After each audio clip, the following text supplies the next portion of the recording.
We're putting in the work now. We're doing everything we can to work so hard to make sure that LPT is ready for the coming boom, because once it hits, it's too late.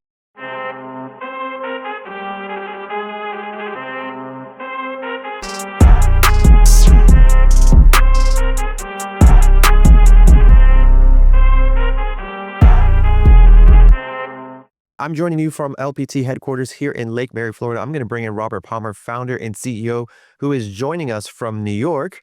Robert, good morning. How are you? Hey, man. Good morning. How is everybody? And all is well, man. All is well. Excited to connect with you today. It's been a long week. We're obviously been traveling all over the country. So we were in the West Coast last week. This week we are on the East Coast. You are Northeast. I'm here in Florida. Be joining you later today. But how was your week? I know you had a big weekend, an anniversary yesterday with you and Jill. So congratulations. How was that? 11 years. We had a great dinner last night. Got into the city. We've got the girls with us, so we're up here for like 11 days. We're here till next Wednesday. It's just a lot going on. We're gonna give you the schedule. We're gonna run through that today so everybody understands all the cool things we're doing up here in New York on behalf of our LPT family. But yeah, man, it was good. Great anniversary. 11 years together. Reagan and Luna up here with us. Reagan is super excited about the city. Has her long list of things she wants to do. We got our little travel journey, our travel journal. So it's gonna be fun. Awesome. I think the tree just got delivered to Central Park or Times Square yesterday, I believe. So that would be cool for you Rockefeller guys. Center. Rockefeller Center. Okay, that's where it's at. Yeah. Okay. I knew one of the places. But yeah, awesome. Well, cool. That's where Deloitte's offices are. So we're actually going to be there at like 4 o'clock today. So Awesome. Okay, well, we'll go through the schedule for that. But real quick, last week we were in Vegas for the Unlock with the Zillow conference. And it was great, just, of course, meeting our teams out there who are on Flex and part of that program, and meeting with other people inside of the industry. Want to give us a quick recap about, what was so special about that week, and why we continue to do that, make ourselves visible for our agents? yeah, like we want to support our agents, so we were in, I was in Deer Valley, Utah the week before, meeting with the, senior leadership at realtor.com. And then the next week we're home for a week, then out to Vegas to meet with leadership at Zillow. Like we're here to support our agents. Again, whatever that individual definition of success is, whether that's, running a sphere-based business or working with online leads. And, from my standpoint, consumers are going to use Zillow, consumers are going to use realtor.com, and we want to make sure they get connected with the best agent possible. And we know that's an LPT agent. And so we want to be there. We want to be supportive, want to understand where the industry is going, what changes are coming. And really, it's about us having a seat at the table with these big companies to try to make sure that our agents' voices are heard. And that's why we're putting in the work, putting in the time to make sure that we show up at these different industry events. You don't see a lot of big brokerage CEOs at these portal conferences, but I want to be there because I do believe it's an important part of our industry, where things are going. It's how consumers are interacting with us, from Showcase to Dot Loop to Follow Up Boss. There's a lot of pieces of our business that Zillow and realtor.com and these guys touch, and we want to make sure we have a great relationship so we can represent you all in the best way possible. That's how we win. And so that's what we're doing. And now this week we're in New York. A lot of great meetings up here, meeting with the stock exchanges, meeting with the auditors, meeting with investment bankers, lots of great stuff, and just keep pushing this thing forward. Okay, we have a recap for last week, so we'll roll that. Davey put something together real quick just to show you what the conference is about, and I think some of the social events that we had. So we'll go ahead and turn it over to Davey to show us that recap.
I don't know how he puts those things together so quick all the time. Yeah, it was great. I think we had 4 speakers on stage from LPT, representing our agents in different niches of the market. Some were talking about culture, some talking about sphere, just lead conversion, all those things. We have experts inside of LPT. So it was so cool to be represented. I think we were probably the most represented brokerage there, would you say? Yeah, unquestionably, and that's what's interesting. So, we were at Realtor.com Thrive 100 the week before, where they bring in their top 100 clients. 12 of them were LPT. So we were, 12% of the room, which was more than any other brokerage. And then same thing, it feels like at Flex and Unlock. Like when you look at the speakers on stage, LPT. I mean, we've got the best across the industry. Again, no matter what that individual definition of success is like, it's coming over to LPT and it's winning. And again, that excites me every day to wake up and lead this company. But it is cool to see, we talked about this a lot, just the shift from even, last year.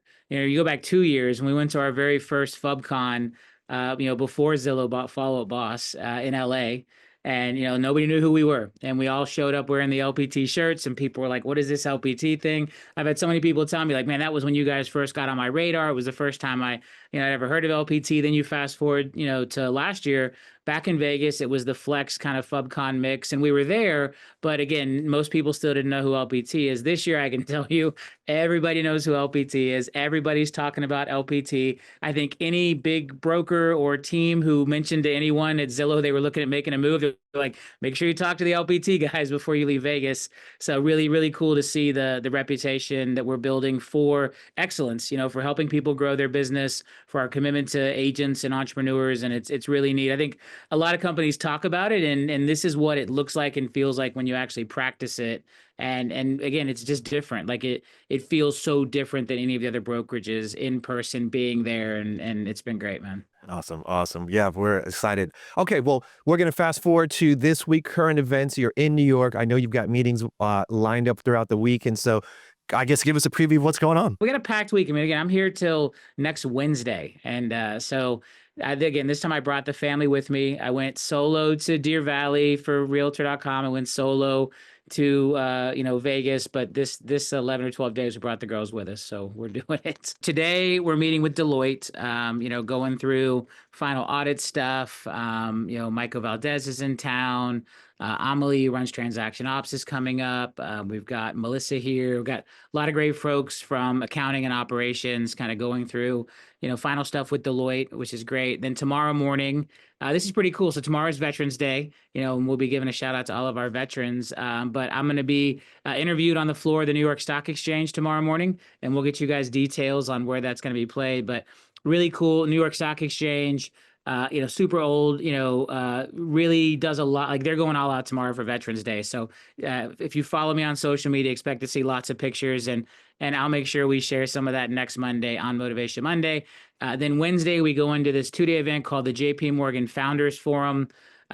Jamie Dimon's brought together, founders of what they consider some of the most dynamic companies across the country. Yeah, so the folks there from Netflix, Chobani, Harry, Skims, Thrive, White Castle, Vineyard and Vines, 100 Flowers. Again, some of the biggest companies in the country are coming together for this JP Morgan Founders Forum, really focused on founder-led companies. I think that's kind of the big differentiator here.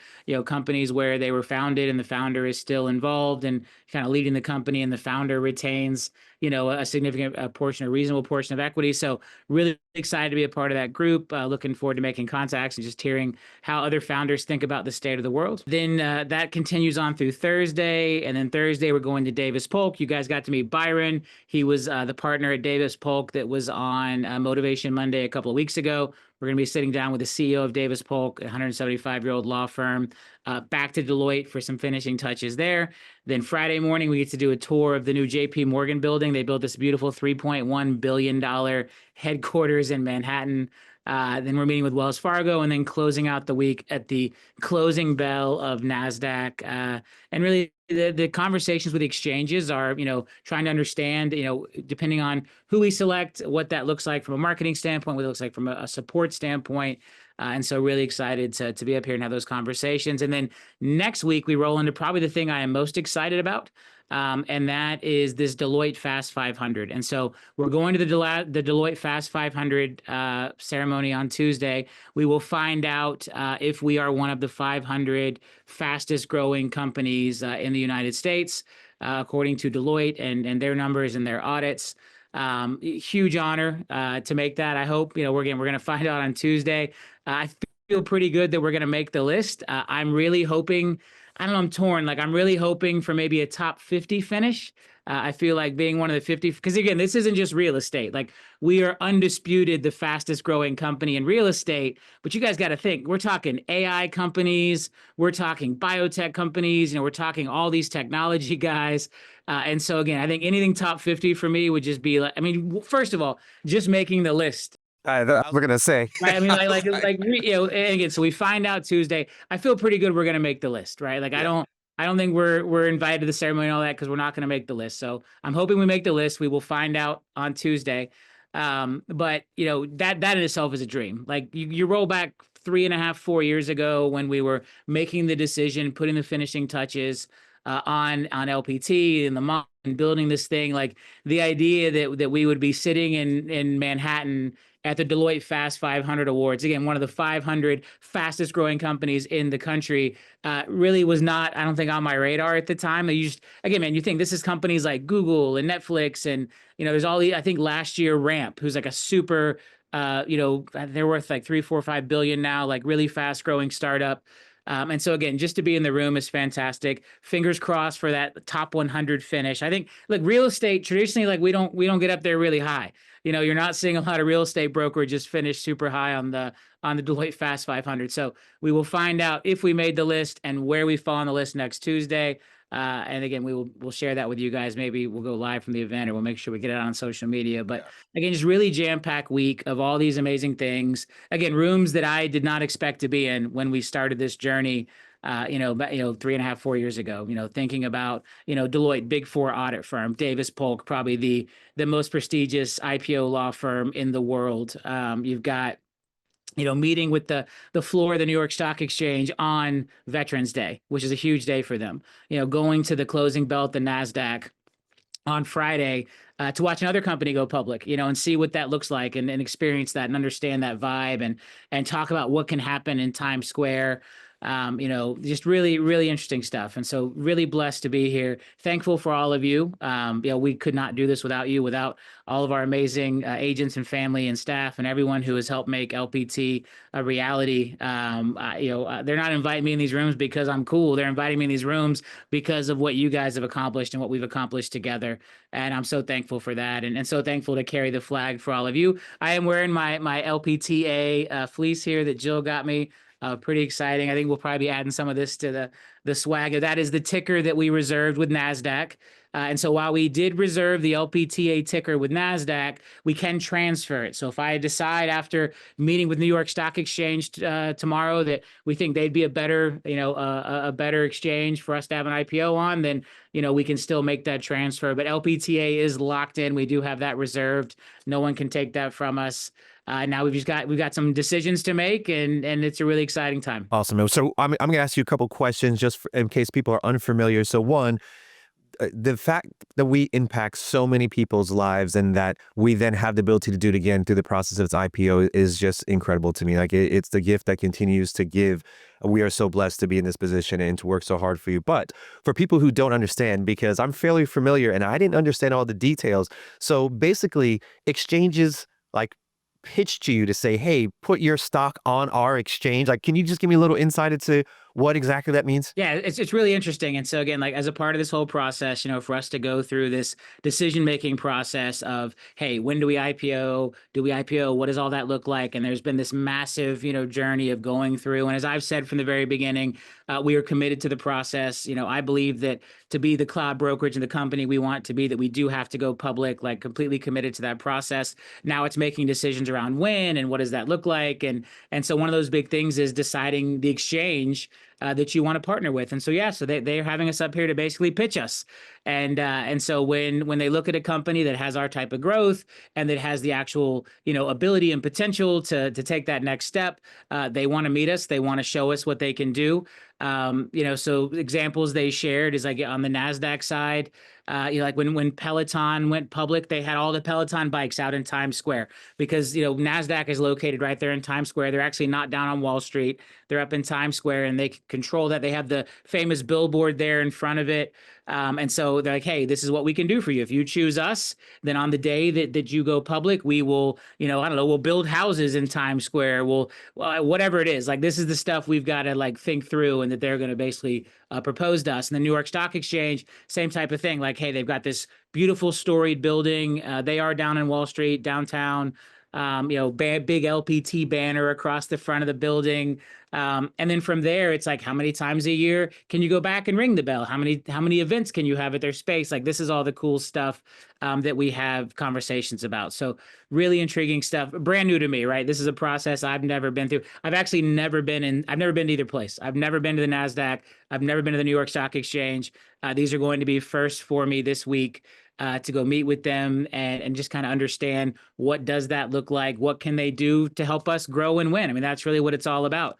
How can they help us make sure that LPT fulfills our long-term vision and long-term mission? And I'm really excited to start those conversations this week. And when we're doing it in person, we've had preliminary Zooms with them, but obviously getting here in person, spending the time together, just takes it to that next level. Awesome. Okay, so super excited for that, guys. We will continue to bring that information live, and if you follow Robert or me on social, make sure we include that out there. Also, I'm going to see who's most prepared. I'm going to think about it like a listing agent. That's how I hear. I'm like, who's going to be most prepared? Who's going to show up differently? Who's got the power pack, right? Which exchange has the power pack to earn our listing? Yes, awesome.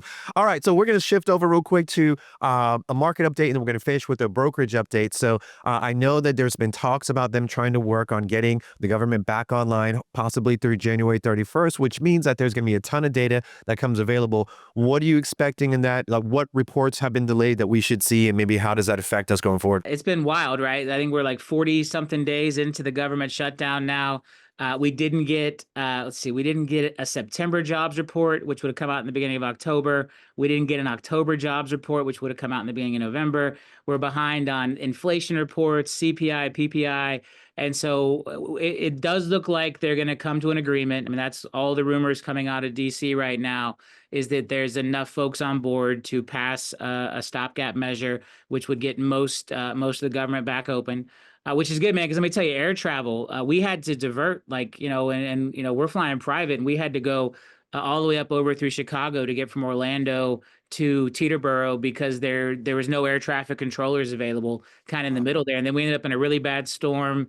It took us an extra hour on the jet to get up here. So like, there's real impact starting to happen around travel. And you think, like, Thanksgiving's coming up. Like, this is the worst possible time for our country to be struggling with air traffic controllers and travel. So it looks like that we're going to get the government back opened up, which is great. USDA loans, flood insurance, there's all these little things that have been impacted. The SEC is closed right now. Like, they're not reviewing new filings for IPOs or for anything else, because they're shut down as a part of the government shutdown. So there's all this backlog now. So like, how many USDA loans are sitting there waiting for the USDA to open up? How many IPO S1 filings are sitting on somebody's desk not being touched for 40 days? And how long is it going to take them to catch up? Air traffic controllers need them to be able to get around the country. So, but the big thing for us and impact for our industry is going to be the data's impact on rates.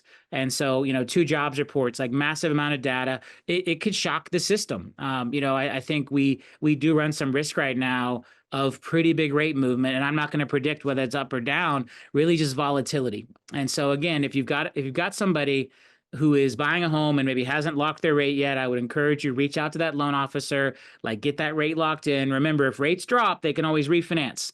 The consumer has the power of the option when it comes to a mortgage, but if they're floating that rate or not locking in, and we get really, really hot jobs reports and we see rates get even worse than they are right now, I mean, these are all potential with what's happening, because the bond market has never had to digest this much data all at once. And so we need to be on our toes. We need to be prepared. And then two, I don't know that we fully understand the timing, right? Like, hey, when the government opens back up, is it like you hit a button and release the report, or are they going to have to go do a month's worth of work to figure out the reports? I mean, the October report, or sorry, the September report, which should have come out in early October, it's got to be done. And it just didn't get released, right? Because the government was open while they were working on it, and they just didn't release it. So I think we'll get that one pretty quickly. I'm not really sure. I don't have a good feel for, are they going to be able to put out the October report quickly? Will that be delayed? Is this data just like sitting in a database somewhere and somebody has to like go in there and be like, hit F1 and it gives them the report, on some like clunky old government mainframe system from, 40 years ago. And I don't know. It's going to be really interesting to see how quick they can process the data. But big risks, like big shifts either way. We could see rates go down. We could see rates go up.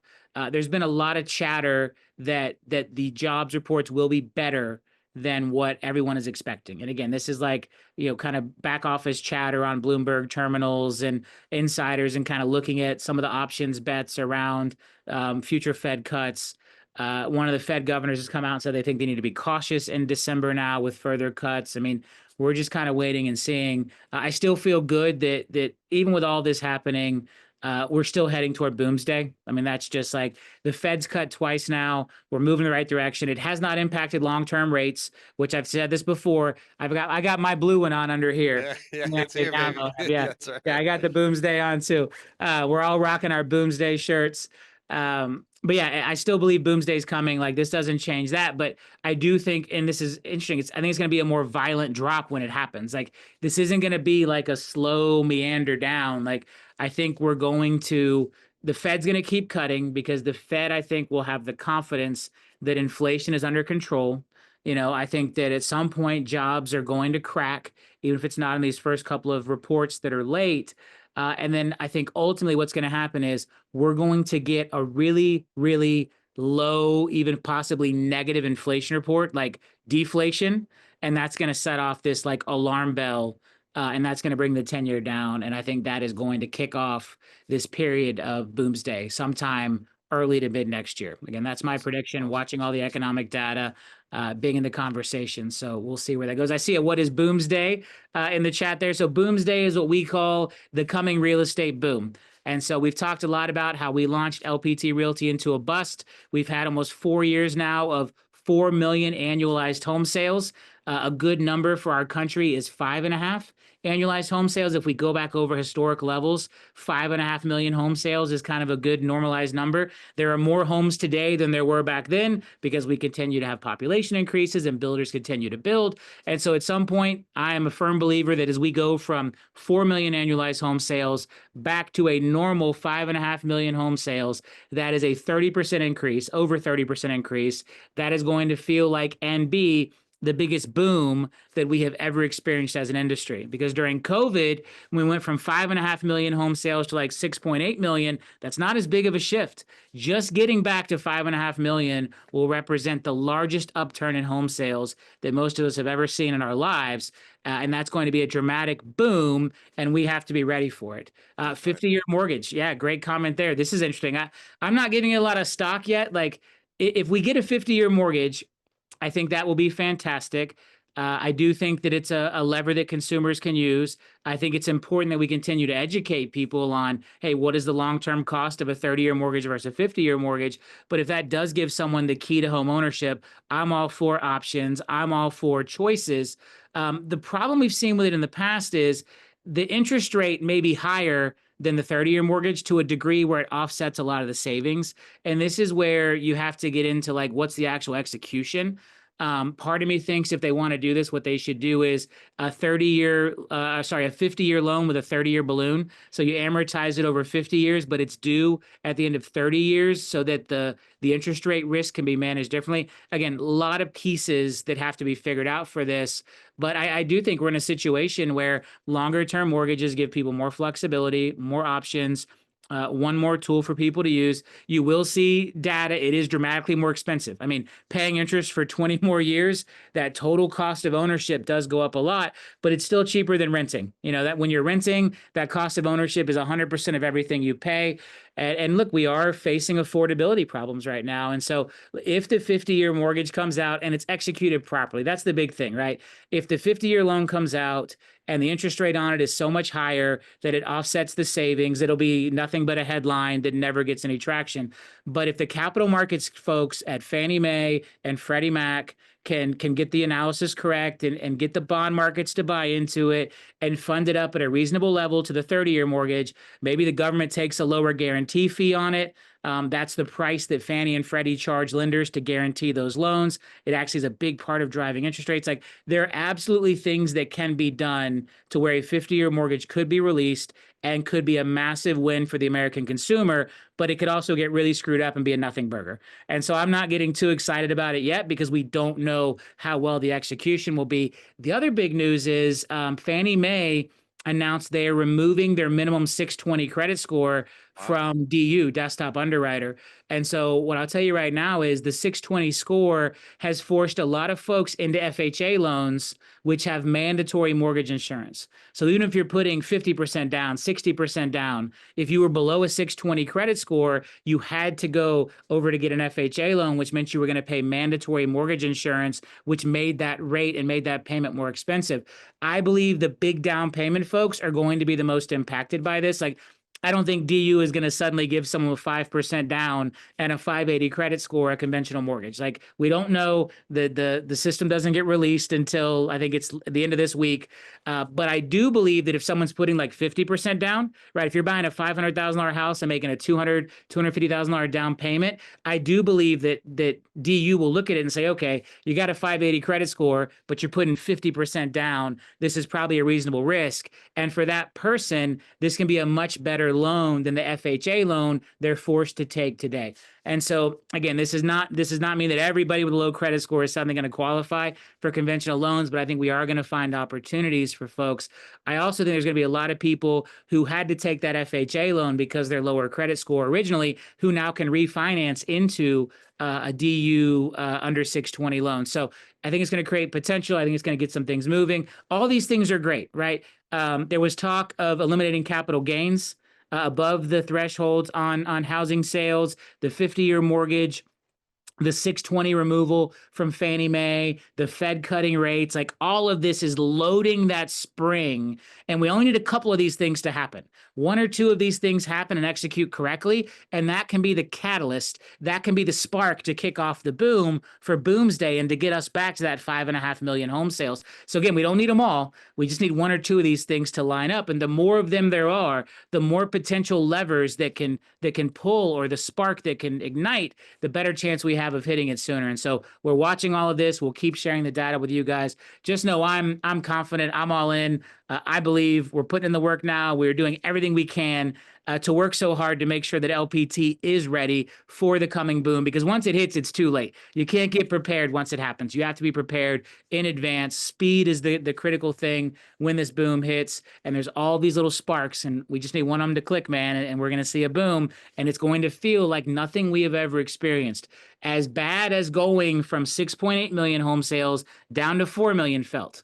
And most of us experienced that. Most of us have been in the game for the last 4 years to experience that. This is going to feel even bigger, but in a good way this time. And I'm excited to be on the ride for it. I'm excited to be partnered with all of you for it, and know that no brokerage will be better prepared than LPT for the boom. And Boomsday is coming. That's right. Okay, so I would like to point something out. You guys saw it in real time. Like, Robert is an expert almost on every subject. We'll go into the craziest rooms where we're talking about the smallest niche thing, and he will just know. So you guys saw it. He was just taking questions from the chat. It's like working next to a computer, man. But we are so happy that you are at the head of the ship, and that you're paying attention, man. We know we will all benefit from that, and we will do our part as well. Okay, so we are just about at time. I want to do a quick brokerage update. We did miss that at the top of the show. So real quick, we have Broker of the Month. So I'll turn that over to you to announce. Let's congratulate our Broker of the Month, Michael Glass, out of New Mexico. Michael doing a great job out there. He is in kind of one of our smaller states that's still coming up and growing, and he's doing a great job taking care of those agents, really putting in the extra work to make sure that LPT gets on the map out there. Congratulations, Michael Glass, for our October 2025 Broker of the Month. Awesome. Okay, so we're at time. Any final words as we are headed into this week? I feel like a broken record, but we just got to keep doing the hard work. We got to keep doing the things we have to do. Keep focusing on Boomsday. Think about where we're going to be when this market turns. It is statistically inevitable that it's going to happen. I'm out here working hard alongside you guys. My day looks a little different, but working hard and trying to make everything happen that we can. Again, my commitment is that LPT will be the most prepared brokerage for Boomsday. You will have the tools and the access and the knowledge and the motivation, everything you need, so that when this market turns, we are ready to step in and take advantage, because speed will win and LPT agents will move faster than the rest. So keep going, guys. Keep having your conversations with your sphere. Keep getting out there and knocking those doors and having those open houses. Keep putting those 9 critical questions and 7 home buyer strategies and home buyer workbooks in the hands of your internet leads. If that's your source of business, whatever you're doing, keep doing it. Keep doing the hard work. Keep understanding that the result is delayed. The hard work you do today is detached from the result, because the result will come on the other side of Boomsday. But no, if you don't do the hard work today, you won't have that result waiting for you on the other side of Boomsday. Every deal you have missed over the last 3-4 years, every consumer who has waited, who has canceled a contract, who has backed out, stay in touch with them, because they will show back up and they will show back up in mass on the other side of Boomsday, and we're going to be there for it. Make it a great week. We'll see you next week on Motivation Monday.